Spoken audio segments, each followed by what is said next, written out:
नमस्कार। बहुत स्वागत है आपका। आप देख रहे हैं ग्रांड ज्योतिष सीक्रेट। मिथुन राशि वालों, ऐसा क्या होगा जीवन में जो मिलेंगे शुभ संकेत? आखिर क्यों मिलती है जिंदगी में इतनी ठोकरें? और किस्मत आपका इंतजार कब कर रही होती है? सफलता के सही राज क्या हैं, सही मायने क्या हैं?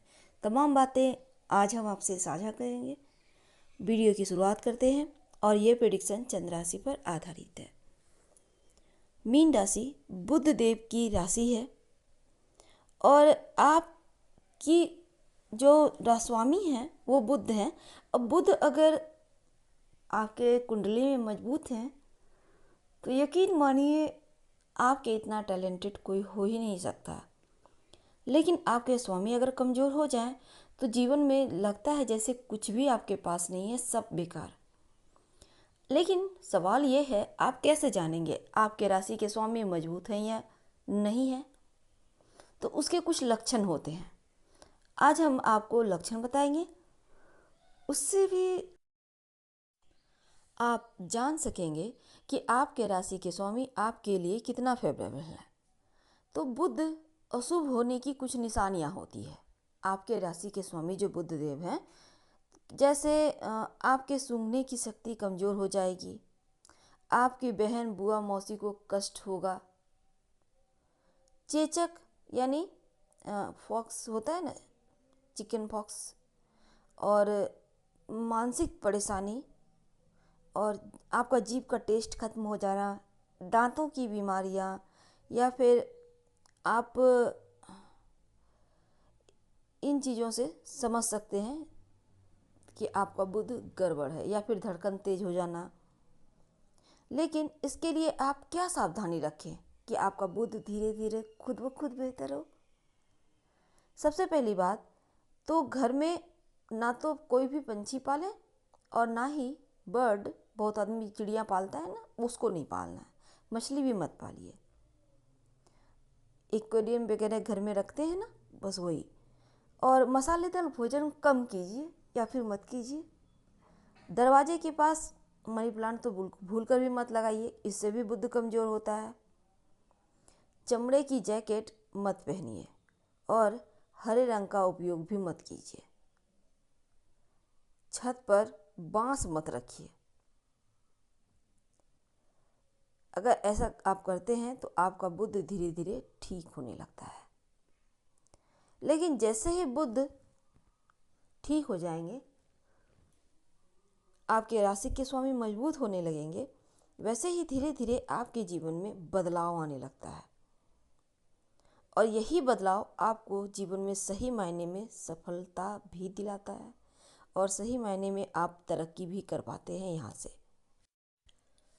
मिथुन राशि जो है वो भचक्र की तीसरी राशि है और चूँकि इसका जो उद्भव है वो मिथुन राशि वाला का तारामंडल से माना जाता है, और साथ ही इसका प्रतीक युवा दंपत्ति है। और ये जो नक्षत्र मिथुन राशि है, इसके जो नक्षत्र हैं के तीसरे चरण के मालिक मंगल शुक्र हैं, और मंगल शुक्र माया है। इसका मतलब ये हुआ कि आपके अंदर माया के प्रति भावनाएं होती हैं और जीवन साथी के प्रति हमेशा संकर प्रतीत होता है। यानी कि आप अपने जीवन साथी के साथ हमेशा ही एक शक्ति बनाकर प्रस्तुत होते हैं। कई बार आपस में तनाव भी होता है आपका। अब यहाँ पर मंगल और शुक्र की युति है, इसके कारण आप जो है महिलाओं की बीमारियों को परखने की आप में अद्भुत क्षमता होती है। आप वाहन की अच्छी जानकारी भी रखते हैं और आपको वाहन का सुख के प्रति ज़्यादा आप ललायित होते हैं। आपको लगता है हमें चाहिए तो चाहिए। वैसे घरेलू जीवन में सब कुछ साज सज्जा करना, ये सभी चीज़ें भी आपका बहुत पसंदीदा शौक़ होता है। क्योंकि यहाँ पर आपके स्वभाव की बात करें तो आपका स्वभाव ऊपर नीचे होते रहता है। एक बार में एकदम क्रोध, एक बार में एकदम ठंडे, और दूसरों की मन की बातें पढ़ने की इस आप में अद्भुत चतुराई होती है, दूरदर्शिता होती है। लेकिन आप बुद्धि जो है बुद्धि वाले क्षेत्र में जाते हैं तो वहाँ पर ज़्यादा सफलता मिलती है, क्योंकि बुद्धि की राशि है।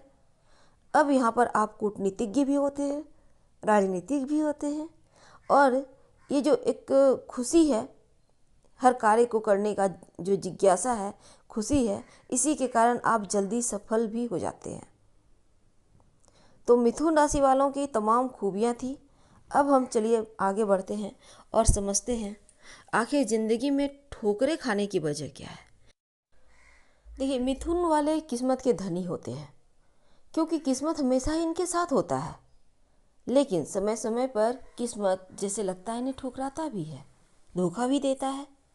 कभी कभी गुप्त प्रेम के मामलों में ये खुद के लिए ही पतन के रास्ते तलाश लेते हैं, तो ऐसी चीज़ों से आपको हर हाल में बचना चाहिए।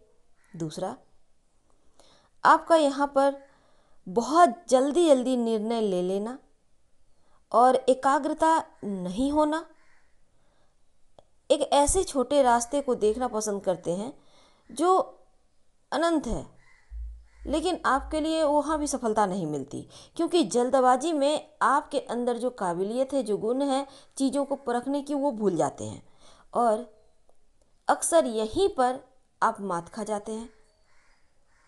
हड़बड़ाहट में कभी कभी आपकी कोई भी काम जिसे आपको अच्छी तरह से करना चाहिए नहीं कर पाते, और वैसे होते हैं ईमानदार बहुत ज़्यादा, और यही ईमानदारी तो आपको ले डूबती है, क्योंकि आपके इतना ईमानदार तो सामने वाला नहीं होता, और अक्सर इसका लोग गलत फ़ायदा उठाते हैं, पीठ में छुरा भोंकते हैं और समय का फ़ायदा उठाकर आगे बढ़ जाते हैं।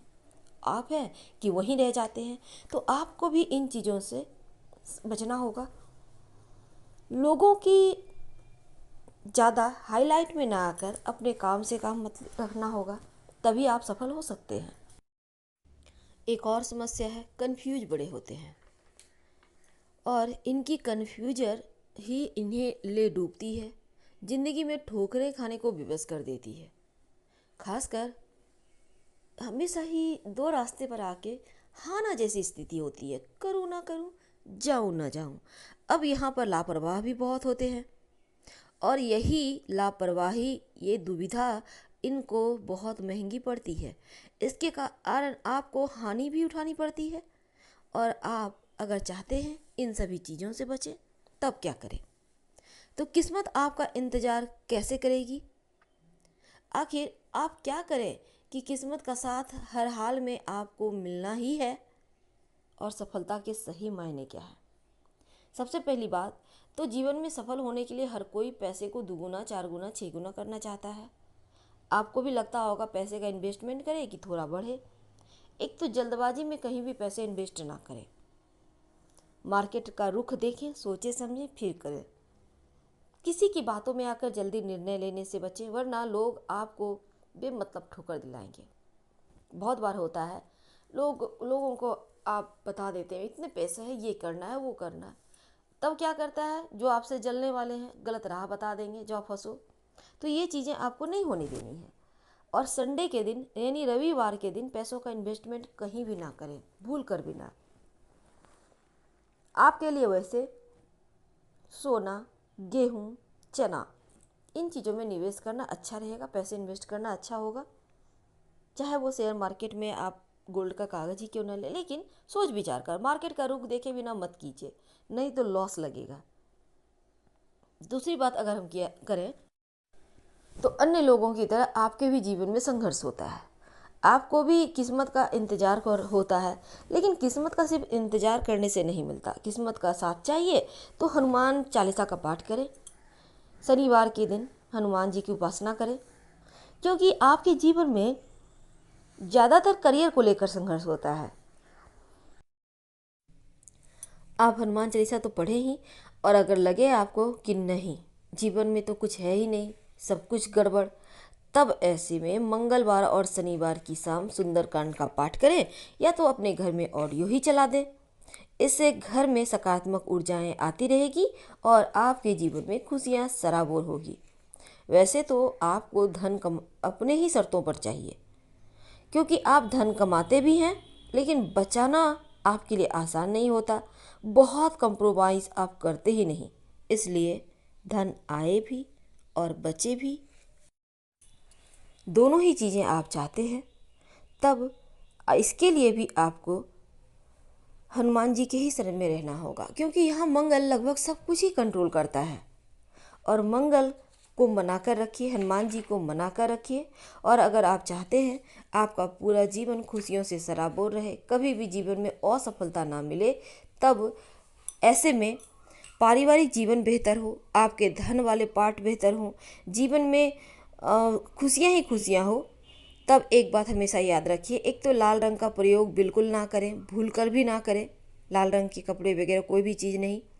और सुबह सुबह यानी भोर के समय 4:30-5 बजे के करीब या फिर रात में सोने के पहले शुक्र के मंत्र का जप करें। ओम सुं शुक्राय नमः, ओम सुं शुक्राय नमः। इस मंत्र का जप कम से कम 27 बार करें। याद रखिएगा, सुबह सुबह अर्ली मॉर्निंग या फिर रात में सोने के पहले। इससे क्या होगा ना, किस्मत का साथ जो नहीं मिल पा रहा है, जो आपके हाथों से बहुत दूर है, जो किस्मत आपका इंतज़ार कर रही है, उस किस्मत को पाने के लिए, उस किस्मत के करीब जाने के लिए ये मंत्र बहुत ज़्यादा काम करेगा, सीढ़ी का काम करेगा। आप सोचेंगे मंत्र से क्या होता है, बहुत सारे लोग ऐसे सोचते हैं, सर कमेंट भी करते हैं, करके तो देखें। ज़िंदगी ना बदल जाए तो कहना, दो ही चीज़ को तो मनाना है आपको, एक तो शुक्र को और दूसरा मंगल को। और आपके राशि के स्वामी को लक्षण के अनुसार आपको मजबूत करना है, उसमें तो कुछ करना ही नहीं है। तो ये चीज़ें हैं जीवन में सही मायने में आगे बढ़ने के। कई बार जाने अनजाने हम कुछ चीज़ों के बारे में नहीं जानते और गलतियां कर बैठते हैं, इनसे बचिए। हमेशा ही पॉजिटिव सोचिए, क्योंकि आप जो सोचते हैं होता वही है। सब कुछ दिमाग का खेल है और आप तो बुद्धिमान राशि हैं, तो इस दिमाग का यूज कीजिए। फिलहाल हम आपसे विदा लेते हैं। पसंद आए तो लाइक कर सब्सक्राइब कीजिएगा। हर हर महादेव। धन्यवाद।